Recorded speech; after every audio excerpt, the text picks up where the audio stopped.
Lo presentamos a Liber Trindade. ¿Cómo andás, Liber? Buen día, amigos, buen día, Neri. Realmente soy un afortunado de estar sentado acá, porque estaba en el corte escuchando un arduo debate entre el director del programa y el doctor Gustavo Salle. Imperdible debate. Casi nos fuimos a las manos. Pero, al final nos dimos las manos. pero realmente digo, yo realmente lo disfruto muchísimo porque habla de que hay pasión en lo Ya que que se me hace. peleé con mi abogado, ya se me corta. Una cosa bárbara. Pero bienvenidos a este programa que va a dar mucho para hablar, que ya lo van a tener en la noche después en las redes sociales, lo vamos a estar subiendo a YouTube. Gustavo Salle y yo definimos que ya no existe más derecha ni izquierda. No, corruptos y no corruptos. Me encantó el término. Ahora, ¿dónde se agrupan los corruptos y los no corruptos? Por lo pronto, ¿Y la línea media dónde está? los corruptos en esta semana están muy alineados dentro de un sector. Eso me parece que no hay duda. Claro, sí, eso no hay duda. Pero bueno, será parte del sector de los corruptos. Gustavito Salle, ¿cómo andás? ¿Qué tal? Buen día.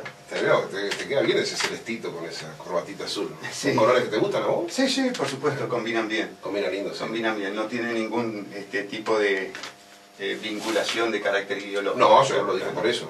Fíjate, Porque yo a veces- con un buzo colorado, ni nada que ver. a veces Líder uso- de negro. Efectivamente, a Sí, veces sí. uso corbatas bien rojas o coloradas. ¿Te gusta andar siempre con ese símbolo fálico colgando ahí de cogote? ¿La corbata? Sí. Bueno, sí, pero no le atribuyo la Simbología simbología sexual, de carácter sexual. ¿Sabés dónde No viene? porque tenga ningún tipo de... ¿Sabés de dónde viene la corbata? ¿Por qué se llama así? No tengo idea, no, a ver, por favor. Era usada por el ejército croata en una guerra que tuvo allá por mediados del siglo XIX contra los italianos, y la denigración del término, la perversión del término de parte italiana quedó como corbata porque era el símbolo del ejército croata. Ya sé de dónde lo agarraban los rivales. Y seguro ahí y los italianos lo tomaron porque fueron los que popularizaron ese adminículo, digamos, Claro. Sí, de carácter de buen vestir, ¿no? estrictamente estético, ¿verdad? Sí, sí. Porque en cuanto a la funcionalidad no cumple ninguna más que un adorno de carácter estético, pero me gusta así. Un buen amigo, un muy importante político, no voy a decir el nombre, siempre me decía cuando yo salía en televisión, dice, use corbatita, me decía. Y a mí nunca, la verdad, que me gustó la corbata.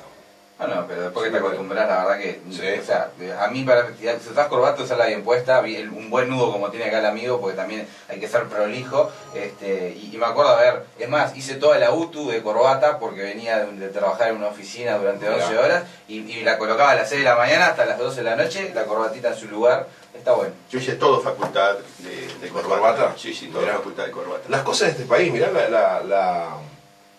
la información que salió ayer en el diario El País, se perdieron 10.848 empleos y el gobierno dice que bajó el desempleo.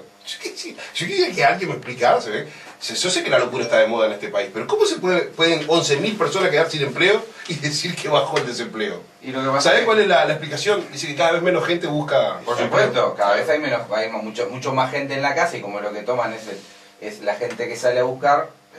Sí, porque el índice de empleo Eso le toma en falta respeto a la consideración la cantidad de gente que sale a buscar empleo. Claro, no es lo que están Entonces, desempleados. No los que están verdaderamente desempleados. Pero aquí pasa que no se toma en cuenta un factor de carácter estructural. Entonces habría que cambiar de nombre, Gustavo, y llamarle índice de busca de empleo, no de Exactamente. desempleo. Tú que manejas efectivamente todo lo que tiene que ver con la estadística y la matemática estocástica, haces una corrección semántica muy adecuada. El tema está en el resultado de las políticas asistencialistas Totalmente de de origen netamente vinculadas al Banco Mundial, concretamente a World Forward, que son las que encubren todo lo que tiene que ver con el desempleo y todo lo que tiene que ver con las aspiraciones del ser humano a la superación. Porque el asistencialismo es un plan perverso de mantenimiento de una situación socioeconómica, de un status quo socioeconómico. Entonces, cuando nosotros advertimos que el gobierno tiene un plan asistencialista bancarizado, trabajando a full, advertimos entonces una verdadera perversidad de carácter política, ideológica, sociológica, y eso es lo que pasa con este gobierno. Un gobierno que ha dado prueba sobrada de perversión y corrupción. Prueba sobrada. Prueba sobrada de perversión y corrupción. Para vos que sos un jurista es una definición terrible. La definición más importante para este gobierno es que es un gobierno arbitrario. Y arbitrario es el antónimo de Estado de Derecho. Los uruguayos no vivimos bajo un Estado de Derecho. Lo tengo clarísimo. Vivimos bajo un sistema capitalista, arbitrario, profundamente corrupto. Y por eso la discusión que tú protagonizaste. Yo me opongo a la estigmatización semántica actual de izquierda y derecha. Cuando Neri le endilga la condición de izquierda a este gobierno, responde más bien... No le endilgo, eso se define como gobierno de izquierda. Responde a la autocalificación y a la autodefinición que hace el gobierno. Pero si uno compara en el plano estrictamente teórico, dogmático, ideológico, de principios, lo que fue los principios fundacionales del Frente Amplio con el ejercicio práctico del actual Fraude Amplio, advierte, por lo menos en el campo teórico, la diferencia abismal. Fíjense que en su momento, cuando gobernaban los partidos tradicionales, confesamente capitalista, porque en ese sentido han sido coherentes, el Frente Amplio abogaba, por ejemplo, por mantener los entes autónomos dentro de la órbita estatal, y los partidos tradicionales por la privatización. Vimos a Tabaré Vázquez del brazo de los sindicalistas de ANCAP. Por lo menos la desmonopolización, que es diferente. Bueno, correcto. Pero ni siquiera el Frente Amplio se oponía inclusive a eso. A todo, muy bien. sí, a todo. Cuando llegaron al gobierno, y esto es nada más que un ejemplo práctico, nada más que un ejemplo, cuando llegaron al gobierno, consumaron la privatización más bochornosa y antijurídica de la historia del país. Privatizaron la función tributaria. Nunca se vio igual. Con el tema Paco Casal, DGI. Entonces, yo voy a esto. Hay una diferencia en el plano teórico, por lo menos, abismal entre lo que fueron los principios fundacionales, entre lo que son las declaraciones y lo que efectivamente llevan a la práctica. Por eso yo los catalogo a Vázquez, Astori, Mujica y toda esta playa de individuos que componen la asociación para delinquir, que es el Fraude Amplio, como estafadores. ¿Es una asociación para delinquir? Sí, es una asociación para delinquir. Estafadores intelectuales. Porque engañan a través del intelecto, a través de la lexis, a través de la retórica, al pueblo uruguayo. ¿Por qué? ¿Y por qué el pueblo uruguayo, por lo menos casi un 40% de los uruguayos, les gusta que les engañen de manera tan fraudulenta? No. ¿Respondeme después del corte? Correcto. Bien, empezó calentito, como cada viernes, estado de situación con las afirmaciones de uno de los panelistas este viernes, el doctor Gustavo Salle. Usted puede seguir participando. Les voy diciendo que los nombres que van tirando al celular respecto a la película de James Bond, de más de 20, tan solo 2 han acertado. Hay varios que me pusieron Misión Imposible. Misión Imposible no es una película de James Bond, sino que es de Tom Cruise, ¿no es así? Yo les conté cuando hablé de la primera película de James Bond, que hoy se está cumpliendo 50 años. Bueno, la música tiene que ver con esa primera película, así que recuerden cuál fue la primera película de James Bond, exactamente un 5 de octubre de 1962, es un orientador para que más gente acierten una pregunta que yo sé que es difícil, pero bueno, es un modo de seleccionar para que no tantos puedan tener la posibilidad de participar en el sorteo del libro de hoy que nos hace llegar la gente de Editorial Sudamericana, Marihuana y otras hierbas, de Guillermo Garat. Breve corte y ya volvemos con la presencia de Gustavo Salle, de José López, Liber Trindade y quien les habla, Neri Pinato, en este viernes de debate aquí en Estado de Situación. Bien, 9:03 minutos de este viernes 5 de octubre, 50 años de James Bond. Y la pregunta es, ¿de qué película está la música? Empezaron algunos más a acertar el nombre de la música. Gustavo Salle, ¿qué es? ¿Qué es? No me das así con la cabeza porque tú no es televisión, decime qué es Gustavo Salle. Digo, una persona, pero profesionalmente, ¿qué es? Un señor abogado. ¿Y cómo se definen a los abogados? Ah, bueno. Doctor, ¿no es así? Doctor, exacto. Bueno, vayan viendo que por ahí está la respuesta para ayudar a que acierten más personas el tema del nombre de James Bond. Recién estaba pensando cuál va a ser la parte esta noche que voy a subir a YouTube. Si la parte entre los cortes o la parte que salimos al aire, porque me parece que está espectacular. Si subí la parte entre los cortes, vos todos presos. Entre los cortes, vos todos presos. José Lorenzo López. No, además la audiencia... Además, ¿cómo no le... Pero Gustavo, no me jodas. Vos en cierta medida integrás el programa. Sos un pésimo anfitrión. Lo recibís a José Lorenzo López, uno de los principales dirigentes del PCNT, y le decís ustedes son el brazo extorsivo del Frente Amplio. Bueno, ¿Cómo vas a definir así yo el iba a PCNT? decir que naturalmente en los cortes uno tiene, Claro, uno tiene un libertad. léxico, una conversación, además con gente que se conoce hace tiempo. Te mandaste la gran Jorge Valle, digamos. Este, La manga de corrupción primero hasta el último.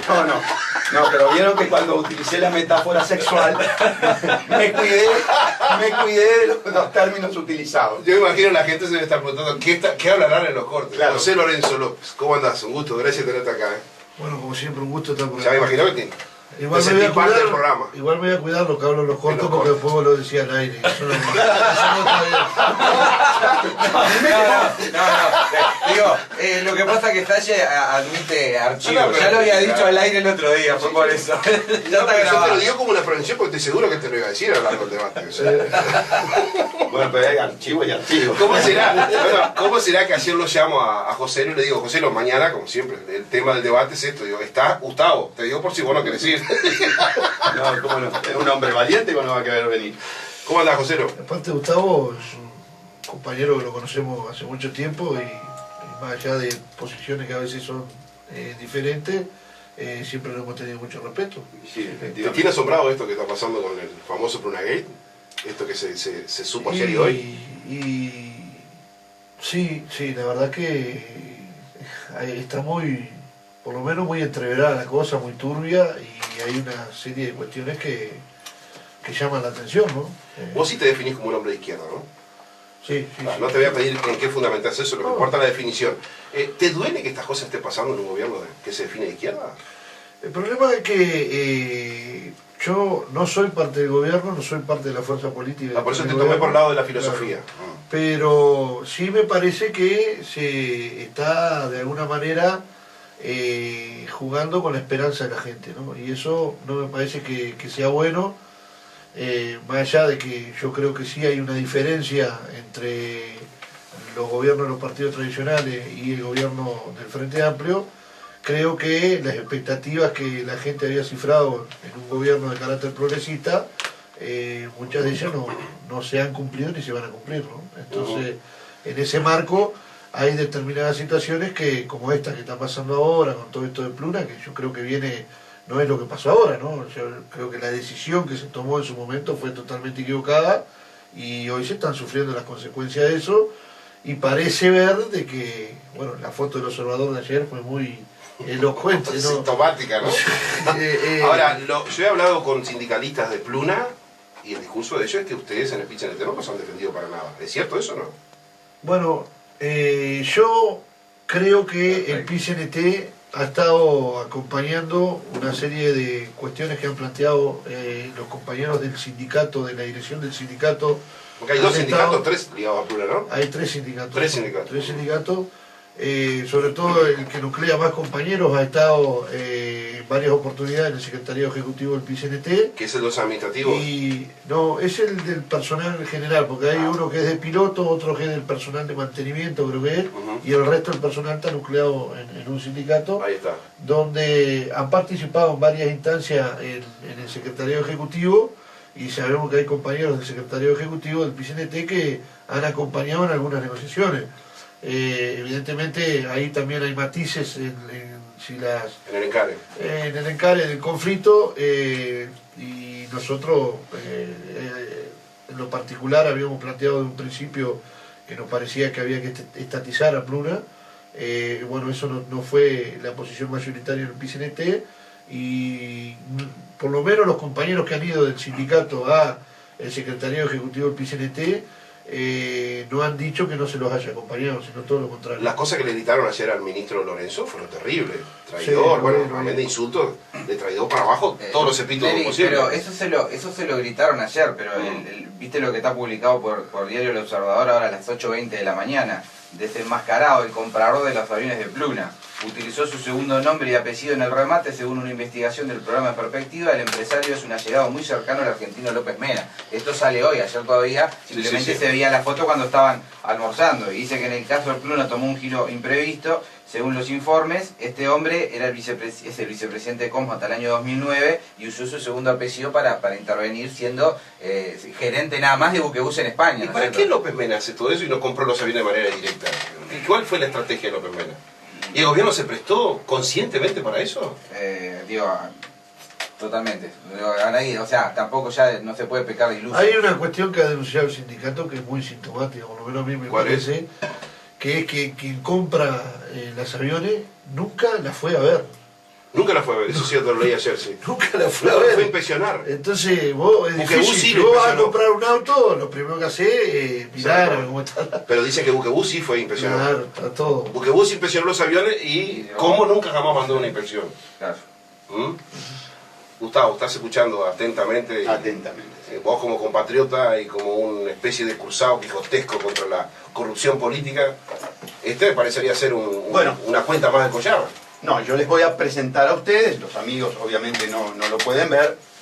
Yo aquí tengo la denuncia que ingresa hoy en el marco de la investigación de Pluna que lleva adelante la doctora Adriana de los Santos, para que investigue todo este tema del aval dado por el Banco de la República Oriental del Uruguay, el Banco País, a estos individuos, y naturalmente la desnaturalización que sufrió la subasta de los aviones. Nosotros entendemos que este es un eslabón más del iter criminis, de la estafa de Pluna. ¿Qué quiere decir intercrimen? Iter criminis son los distintos pasos de una actuación antijurídica, de una actuación criminal, de una actuación delictiva. Que vos sospechás que la hay. Yo tengo la más absoluta certeza, Convicción. convicción de que efectivamente estamos en presencia de otra etapa de la estafa de Pluna. Yo me permito recordar que la denuncia por la estafa de Pluna fue formulada originariamente por el doctor Gustavo Salle en el año 2007, 5 años atrás. Que la denuncia del Partido Nacional se da después que el Partido Nacional participó en el directorio de Pluna durante esos 5 años. Sí, un Y representante cuando ya... de Cacho Vidalín. Sí, sí, efectivamente. Y cuando ya se habían consumado los efectos devastadores desde el punto de vista económico y financiero en perjuicio del pueblo uruguayo. Nosotros actuamos tempestiva y diligentemente en el 2007 denunciando. Pero este representante blanco Lamentablemente, denunció también. no, penalmente no. Denunció públicamente. La partidocracia, es decir, el partido único de gobierno conformado por el Fraude Amplio, el Partido Colorado, el Partido Nacional y el Partido Independiente, cocinan todo en el Parlamento. No permiten la intervención de un poder que teóricamente debería ser independiente, pero que institucionalmente es ajeno al Parlamento. El doctor Salle, O sea, sí, ¿cómo considerás que hay una clase política hay una clase política que más allá de las diferencias partidarias gobierna el país? que gobierna el país Mm. de acuerdo a directivas, obviamente, de ¿De carácter dónde? globales, bueno, de los centros de poder globales, de los centros financieros que se encargan a través de los organismos multilaterales de crédito dar las pautas de gobierno. Ustedes saben que la reforma tributaria es una reforma que la generó el Fondo Monetario Internacional para Uruguay, para Perú y para distintos países latinoamericanos. Ustedes saben que el sistema asistencialista que implementa el Fraude Amplio y fundamentalmente el Partido Comunista fue creado por Paul Wolfowitz cuando era presidente del Banco Mundial. ¿El PIT-CNT participa de estas El directivas? el PIT-CNT es un brazo importantísimo en este sistema de dominación. ¿Por qué? Porque el PIT-CNT está demostrando, con determinadas escaramuzas, que solamente el gobierno del Fraude Amplio puede llevar adelante esta verdadera involución política que sufre el país sin las graves consecuencias sociales. Si el gobierno de Lacalle, si el gobierno de Sanguinetti o el gobierno de Valle hubiese hecho el 1% de lo que hizo el gobierno de Tabaré Vázquez y lo que está haciendo el gobierno de Mujica, Hubiese habido una revolución en el país. hubiese habido una revolución Estoy de en acuerdo el contigo, país, sí. sin lugar a la menor duda. Si este afer de Pluna hubiese acontecido en un gobierno tradicional, Oh, y no estoy defendiendo, por algo hablo de partido único, capitalista, imperialista, Uruguay estaba incendiado. Lo de Pluna no tiene... yo creo que sí, que hay algo peor que lo de Pluna, que no tuvo la debida trascendencia. ¿Qué fue? Que fue la privatización de la función tributaria. Sí, lo denunciaste Cuando- acá. Ahora, ¿vos crees que es el mismo PIT-CNT, por ejemplo, el que representa a José López, que representa a Richard Reed? ¿No hay diferentes líneas respecto a la relación con el gobierno? Mira, por supuesto que hay diferentes líneas, pero ¿sabes cuál es la preocupación como ciudadano común? Sí.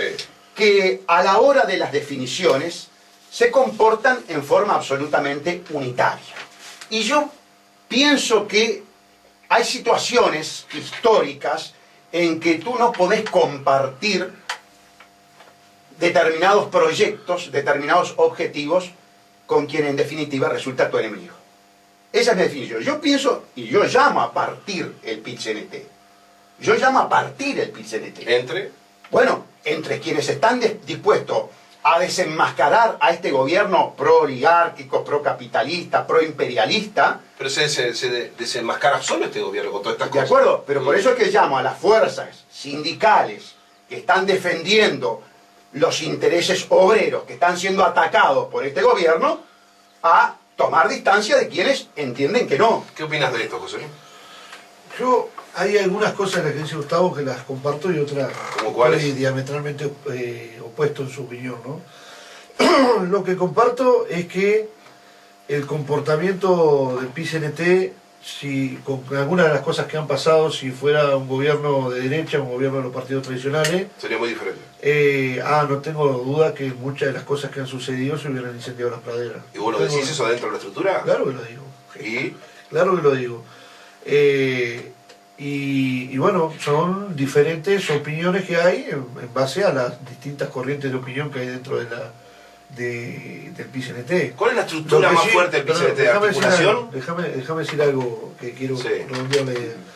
Lo que sí no comparto porque yo creo que es una característica muy importante de nuestro país, es que haya que partir el PIT-CNT. Nosotros creemos, y estamos trabajando para eso, que de las corrientes de opinión o las orientaciones sindicales que tienen una visión con más independencia de clase, o por lo menos con una opinión diferente de cómo debe conducirse la central sindical a nivel de nuestro país, debemos pelear adentro del PIT-CNT, porque si no es muy fácil, cada vez que uno no está de acuerdo con algo, se va y arma otra cosa aparte que en definitiva seguramente no va a tener la misma incidencia por la historia que tiene el PIT-CNT, por todo lo que se ha construido adentro del PIT-CNT, y en ese sentido nosotros no compartimos la idea de esa idea rupturista, diríamos, de dividir las aguas y ¿La armar... línea que representas vos es mayoritaria o minoritaria? No,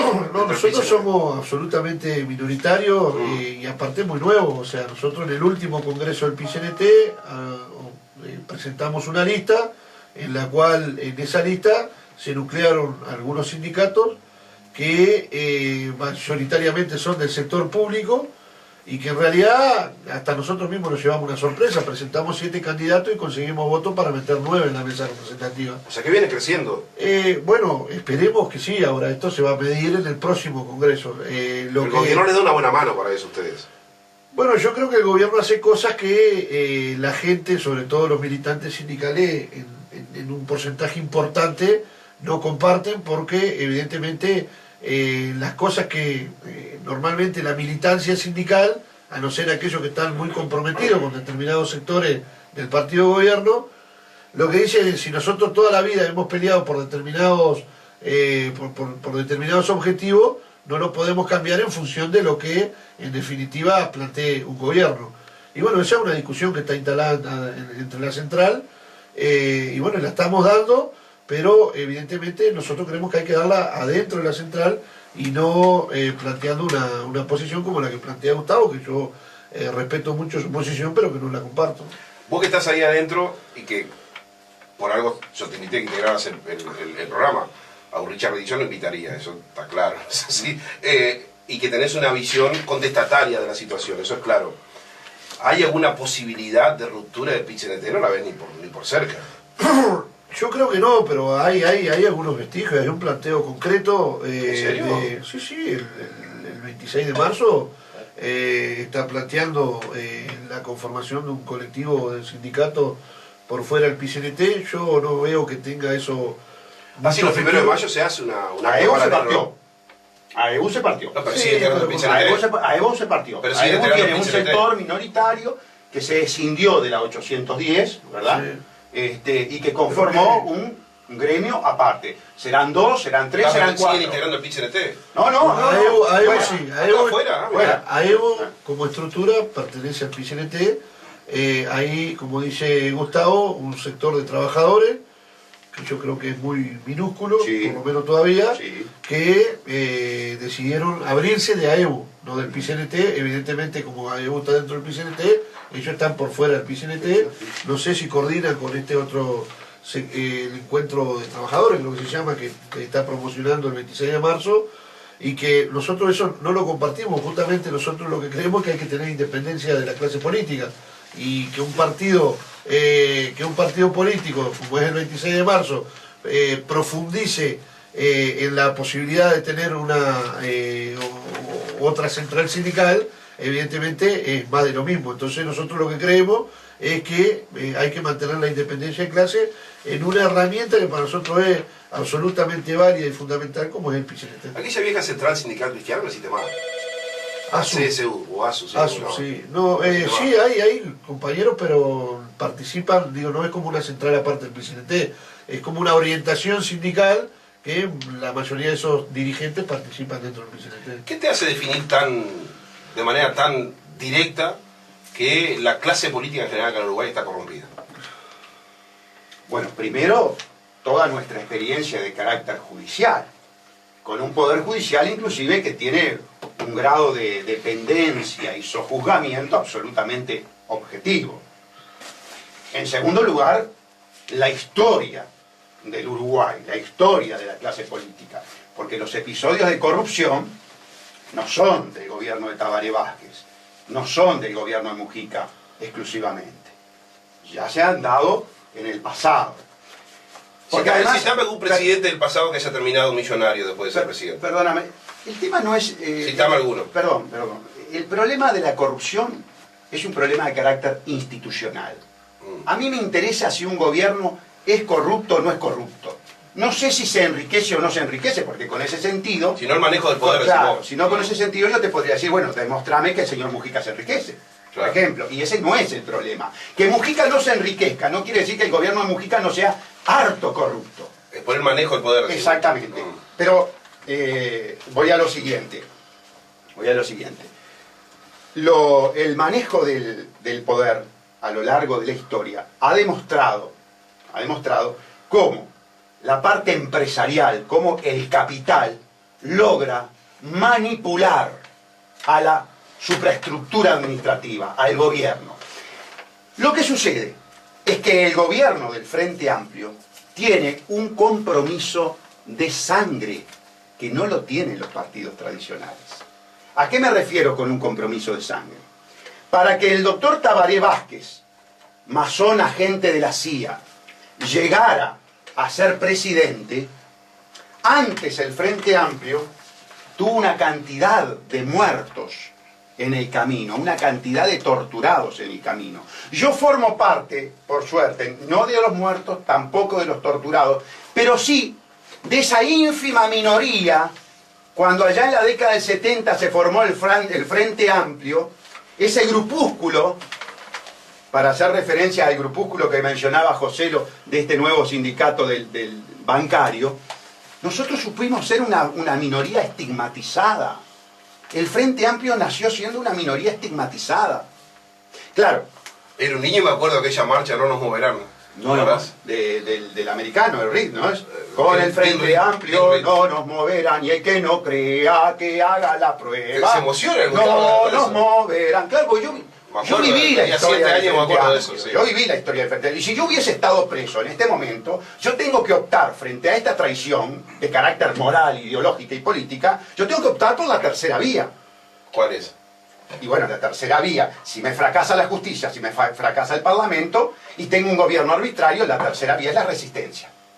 Es la resistencia directa. ¿Estás en esa? Y cuidado, no estoy en esa. No, es más, yo no estoy en esa. pero Bonomi la está previendo.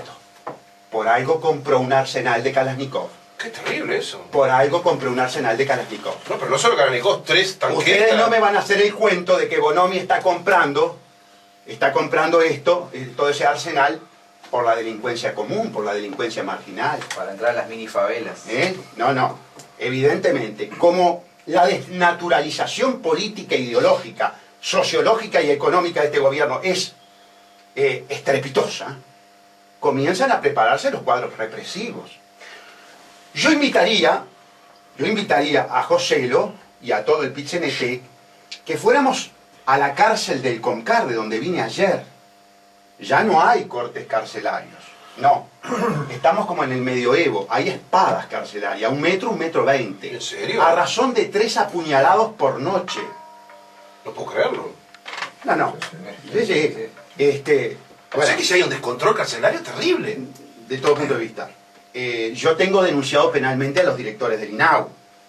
Joselo lo sabe que el tema INAU es un tema sensible para mí. Esas permanentes denuncias que vos haces, ¿no te quitan credibilidad ante la gente también? Pero perdón, a esta altura del partido, y discúlpenme la petulancia, la inmodestia, mamá me tendría que haber puesto Modesto en lugar de Gustavo, claro, pero si hay un individuo que esté más ratificado en sus fundamentos jurídicos y políticos en este país, se llama el doctor Salle. Lo tengo claro. Porque en el 2007 el doctor Salle previó lo que estaba pasando hoy en Pluna. Porque el doctor Salle en el 2006 denunció a un operador, a un operador publi-privado como es el doctor Gonzalo Fernández.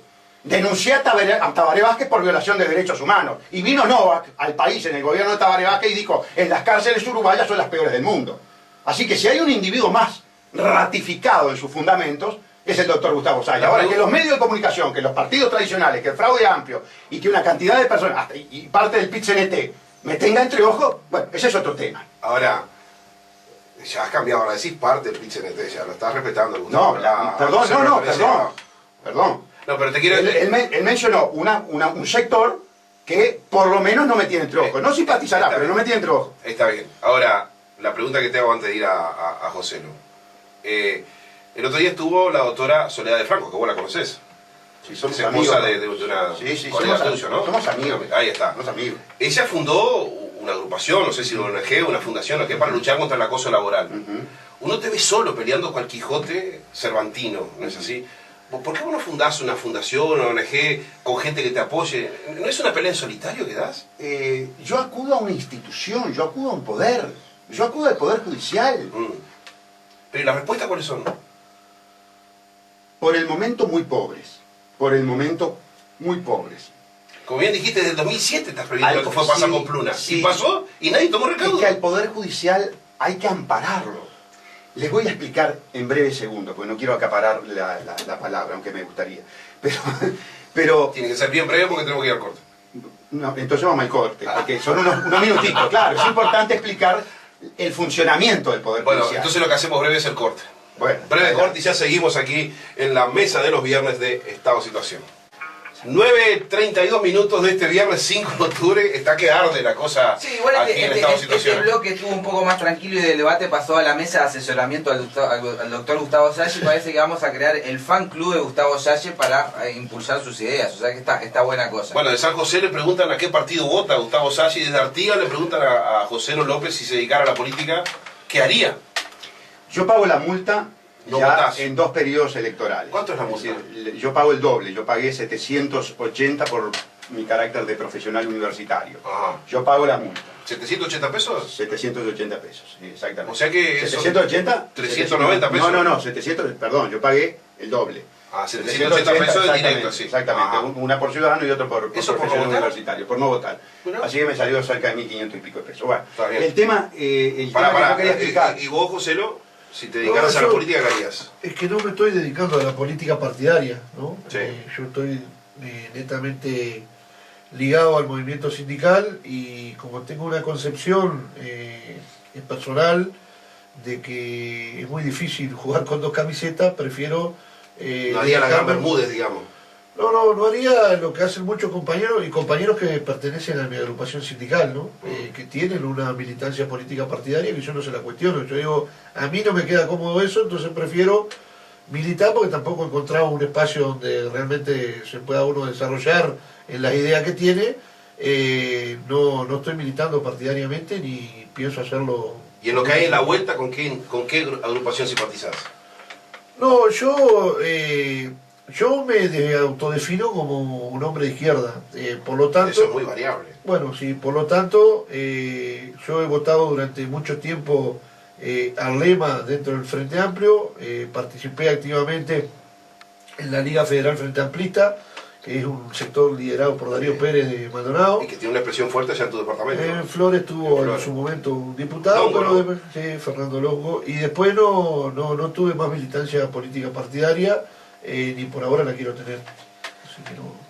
Joselo, se dijo y es sabido que en la elección pasada los barcos de buquebús venían cargados de uruguayos para votar. Ahora hay algo que dice que van a venir los barcos y los bombardear cargados de uruguayos para votar. Si se confirmara eso de que se fundió Pluna para beneficiar a López Mena, que López Mena entra en esto que denuncia el diario hoy, hasta lo que percibe la gente, eso. No, por supuesto, que todo es una corrupción. ¿Alguna vez podemos esperar que el Frente Amplio haga un paro general contra el gobierno por corrupto? Sí, el PIT-CNT, perdón, que haga un paro contra el gobierno, porque el PIT-CNT para la leche de los gurises porque unos tipos afanan y después están investigando y después se demuestra que sí afanaban, para por un montón de cosas, deja a la gente a pata siempre con los temas de los ómnibus, a veces por temas que para la gente son menores. Y cuando hablamos del tema país, y esto la corrupción, ¿ustedes están dispuestos a enfrentar a un gobierno? Si nosotros son unos corruptos, ¿le vamos a parar el país? Igualmente, cada vez para menos el PIT-CNT, ¿no? De todas maneras, sí, tenemos una discusión interna. De hecho, hay. ¿Porque ahora debería parar mucho más? Yo creo que por las cosas que están sucediendo, debería el PIT-CNT como central sindical, como conducción del movimiento sindical, unificar los conflictos y tener una actitud mucho más proactiva de la que tiene. ¿Te tiene preocupado este desprestigio creciente en la opinión pública del PIT-CNT? Han salido todas las encuestas. Sí, pero ¿sabe cuál es el problema? Que si eso, desde el punto de vista práctico, tiene otra explicación. Porque en realidad, si bien en las encuestas el PIT-CNT es una organización que no está muy bien vista por la población en general, sin embargo, cada vez tiene más afiliados y tiene un crecimiento constante.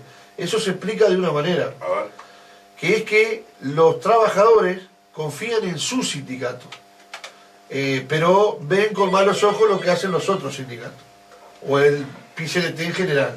Entonces, en realidad, como es una convención que nuclea a los sindicatos, y los sindicatos tienen autonomía para resolver cada una de las acciones que tengan que hacer, nosotros planteamos que debería tener una actitud más proactiva en función de unificar los conflictos y dar una pelea, como se daba, por ejemplo, con los partidos tradicionales. Te lo hago al revés. ¿El PIT-CNT algún día mandó a hacer una encuesta de satisfacción entre sus propios afiliados o no? Porque estas encuestas que han salido en todo el universo de la población. Yo por lo menos no conozco. Eso sería bueno saber si entre los mismos afiliados PIT-CNT están o no. Lo que sí es cierto, lo que sí conozco, es que los sindicatos cada vez crecen en su cantidad de afiliados. Esto se da por varios motivos, ¿no? Porque hay más protección a la libertad sindical, porque también hay más empleo que lo que había antes, entonces hay más trabajadores que tienen posibilidad de sindicalizarse, y en realidad el crecimiento que se ve en los sindicatos me parece que es contradictorio con la visión general que tiene el movimiento sindical en su conjunto. Y debe haber también más presión de los sindicatos para que la gente se afilie. O sea, en la intendencia, gente que entra al otro día le cae a Deón para que se afilie. O sea, es como que van arriba de la jugada. O sea, bueno, pero yo creo que es un tema. En el INAU lo hacemos también. Pero cualquier trabajador, cualquier trabajador le sirve mucho más estar afiliado al sindicato que no estar, me parece a mí. Sí, me imagino que debe tener su ventaja. Consejo que le doy a Joselo, porque la gente sabe que soy un profesional de esto, que sería bueno que el PIT-CNT mandara a hacer una encuesta de satisfacción entre sus afiliados, que es lo que les importa, ¿no? Sí. Sé que muchos muchachos del PIT-CNT no me tienen simpatía por razones ideológicas, pero yo te daría esa mano sin ningún costo, solamente como amigo, para que vos sepas eso. Bien, muchas gracias por nada. Ahora, una cosa antes de ir a Gustavo Vuelta que me quedó lo que vos dijiste, que el PIT-CNT no le hace un paro al gobierno. Y yo pregunto, ¿y la oposición? No digo que pueda hacer paro, por supuesto, pero ¿y la oposición qué dice contra este gobierno? Hoy, por ejemplo, los dos senadores del PROA no están acá en Uruguay. Está pasando esto del Pluna. Vos que sos del PROA. No hay una voz autorizada que hable de esto del Pluna. ¿Es así o no? Digo, a mí me parece que la oposición hace Lo ¿Qué que es lo pasa que es que hace? yo creo que no hace nada. O sea, esa es la realidad. ¿No le O pedís sea, al Pichelete que se define izquierda cada cosa contra el gobierno de izquierda y en oposición? no, pero digo... No, yo estuve hace 2 días atrás, estuvimos yendo a la Cámara del Senado que se estaba discutiendo la rendición de cuentas. Sí. La pobreza que tiene nuestro Parlamento Sí, leí tu declaración a la... es una cosa que no tiene... Pero entonces ahí volvemos a lo que dice Gustavo. Entonces es cierto, No. hay una clase única de gobierno, de partido que se diferencian No. por los lugares que ocupan en el Parlamento. Discutiendo la rendición de cuentas, y esto hablo de los senadores del oficialismo y de la oposición. Imagínate un Germán Araujo en estas épocas siendo oposición. Lo habían echado varias veces. ¿Eh? No, lo habían echado varias veces, no una. Imagínate un tipo como vos o como yo siendo senadores en estas épocas de la oposición. Imposible. Las cosas que denunciaríamos, que Imposible. estaríamos todos los días en los medios denunciando. Imposible. Pero dejalo terminar, que estaba... No, te digo que estaba en plena discusión la rendición de cuentas y se empezaron a cobrar cuentas sobre todo el tema del relacionamiento con el gobierno argentino. Y entonces se pasaron, nosotros tuvimos 3 horas, 2 horas y media de la discusión de la rendición de cuentas, pasó en cobrarse cuenta unos a otros del relacionamiento con la Argentina. No tiene nada que ver con los aspectos vinculados a la rendición de cuentas. Celso, un jubilado, dice: Neri, preguntarle al señor López, ¿por qué el PIT-CNT no se preocupa jamás por los jubilados? ¿O piensa que nunca se van a jubilar? No, el PIT-CNT, los jubilados tienen una organización que es la ONASPO. ¿Y integra el PIT-CNT? No, es una organización social que coordina con el PIT-CNT, pero tienen su propia organización los jubilados. Ajá. O sea, coordina pero no integra. No integra el PIT-CNT. Hay lazos, diríamos, históricos de...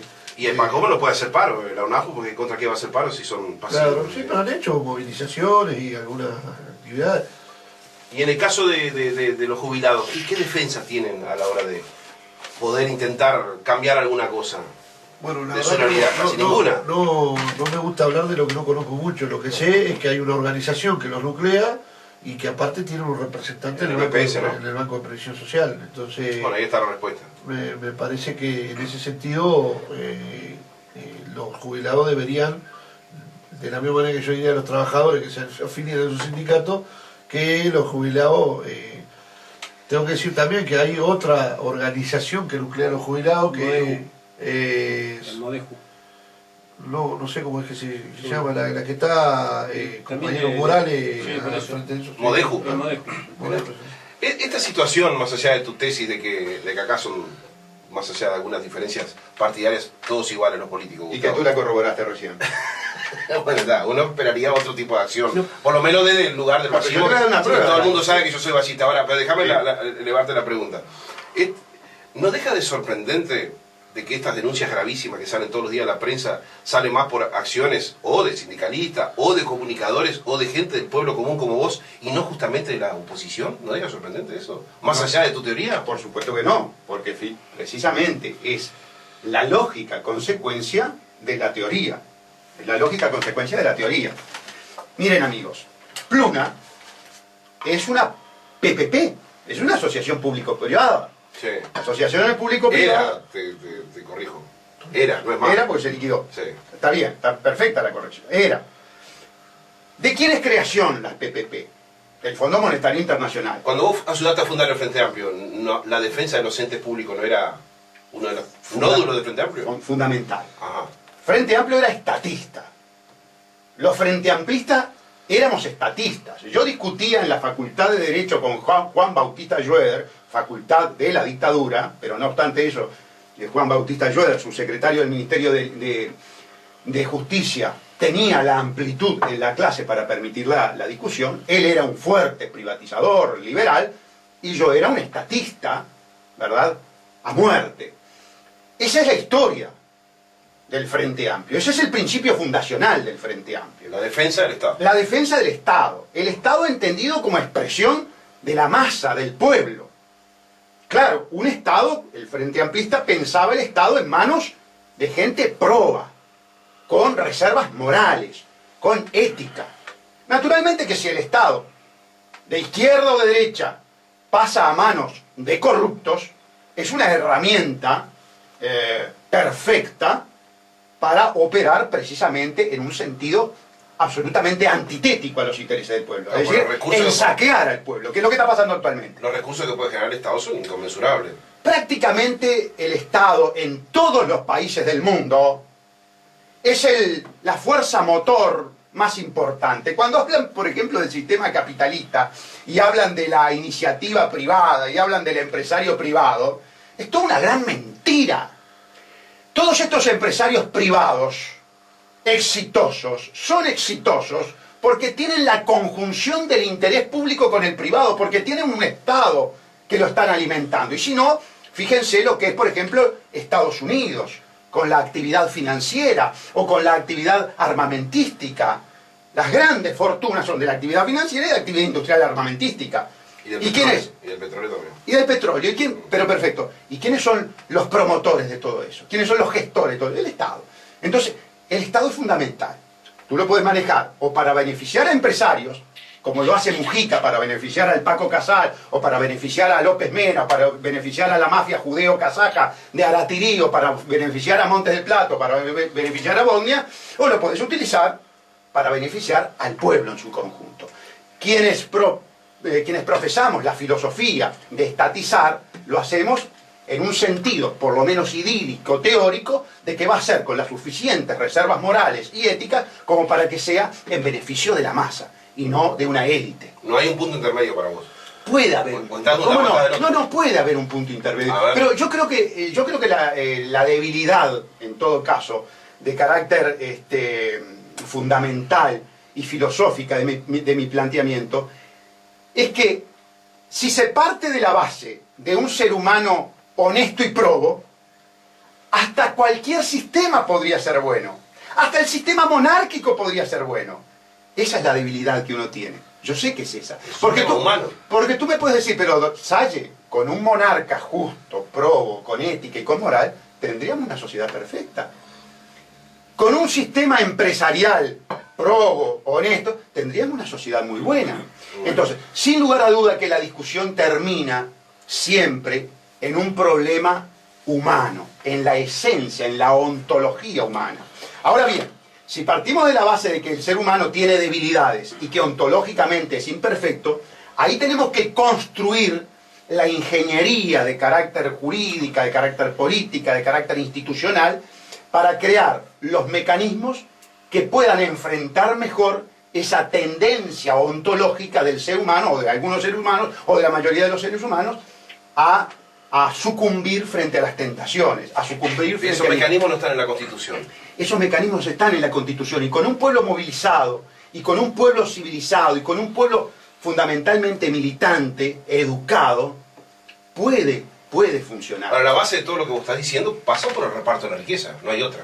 Bueno, eso es... Y la educación, por supuesto. Eso es, no, pero además pero lo fundamental... Si no pones cositas en la cabeza, sin duda, más riqueza que reparta... Pero aquí la ciencia económica es muy clara. Nosotros tenemos recursos limitados para necesidades ilimitadas. Ahora, yo quiero preguntarle sobre esto que estás hablando vos, que yo comparto en gran medida. Quiero preguntarle esto a José López.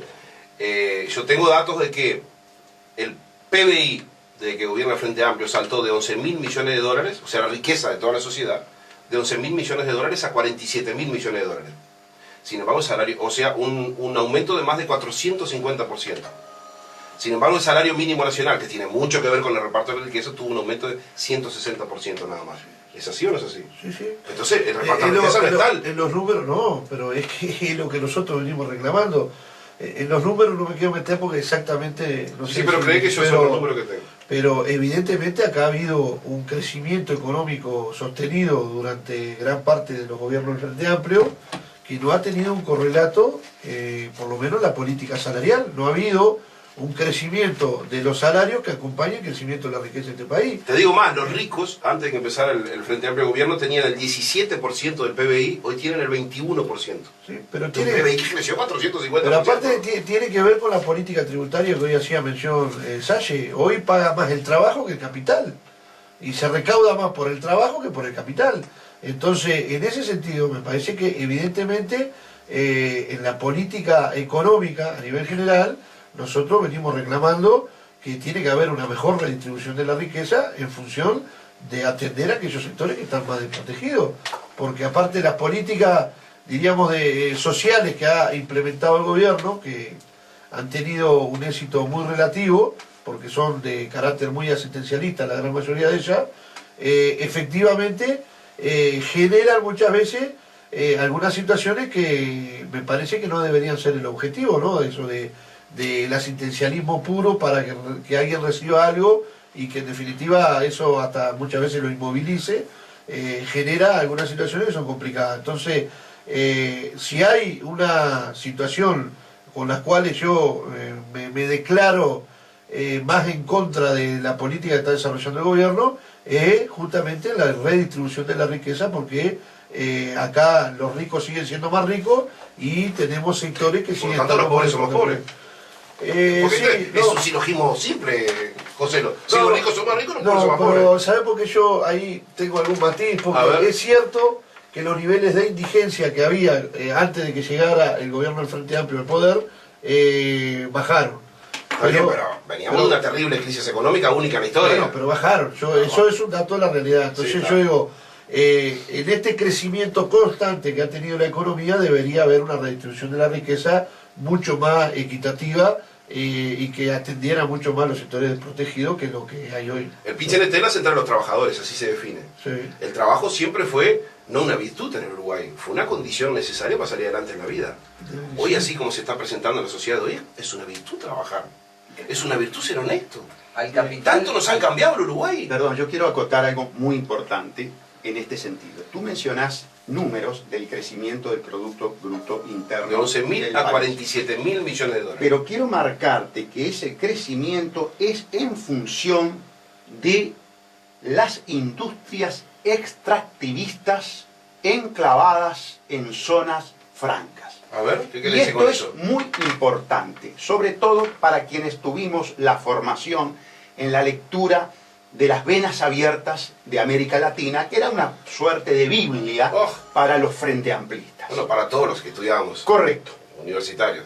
Nosotros tenemos que ese aumento del Producto Bruto Interno que figura en las cuentas del Uruguay, en realidad se refiere a la forestación, a la agricultura, a los de negocios de las grandes corporaciones, como por ejemplo la sojización del país. Se va a sumar ahora el tema de la explotación de la minería en el país. Todas esas industrias que vienen a sacar, a extraer, a expoliar materia prima y recursos naturales del país, son las que generaron este aumento exponencial del Producto Bruto, que como están normalmente exoneradas de impuestos, no se reflejan en un debido crecimiento de las arcas del Estado. O sea, es una Por lo hiperconcentración tanto, de la riqueza. Por lo tanto, sí, ni que hablar a nivel de la agricultura. Tenemos una reforma agraria inversa, perversa. Es decir, la acumulación de tierras en manos extranjeras. Acumulación y extranjerización. Es exactamente lo contrario, la antítesis de la reforma agraria del Frente Amplio. La llevó adelante Tabaré Vázquez y la lleva adelante Mujica. Es decir, entonces, que hay que pensar que ese aumento del Producto Bruto Interno en realidad debería contabilizarse en el Producto Bruto de los países donde están las matrices de las empresas que nos vienen a expoliar. Bosnia en Finlandia, Montes del Plata en su país de ¿Cómo decir origen. que ese dinero va para ahí?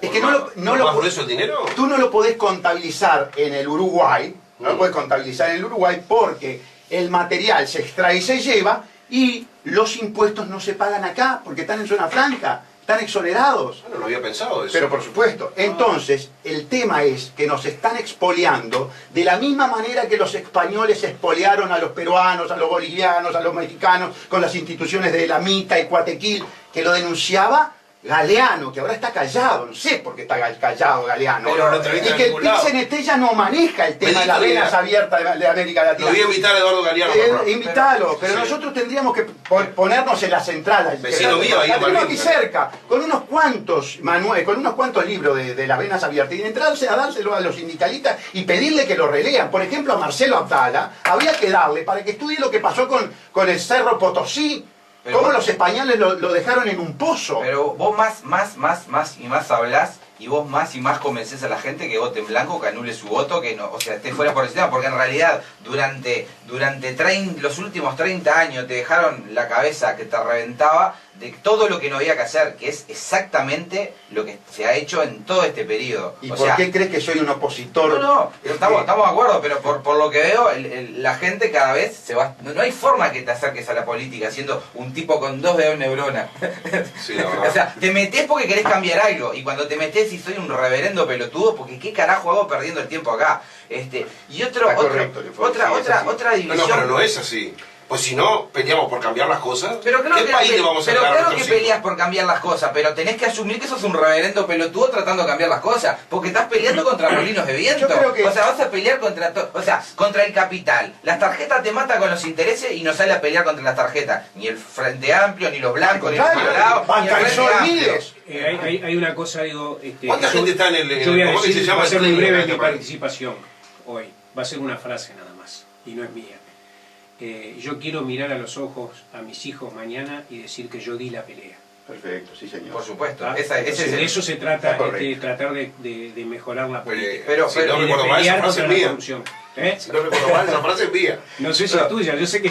Pero bueno, pero por La idea eso, escrita en la librada. pero por eso sacrificamos horas estando acá en un micrófono, por Claro. eso escribimos, por eso estamos todo el día en la calle y te dicen, vos estás enfermo de estar en política. Y sí, realmente estamos enfermos, pero porque peleamos por ese futuro de los gurises. No, te corrijo, no se enferma la situación Sí, política sí, que no, diferente. Y hay una política institucional, organizada, de trivialización cerebral.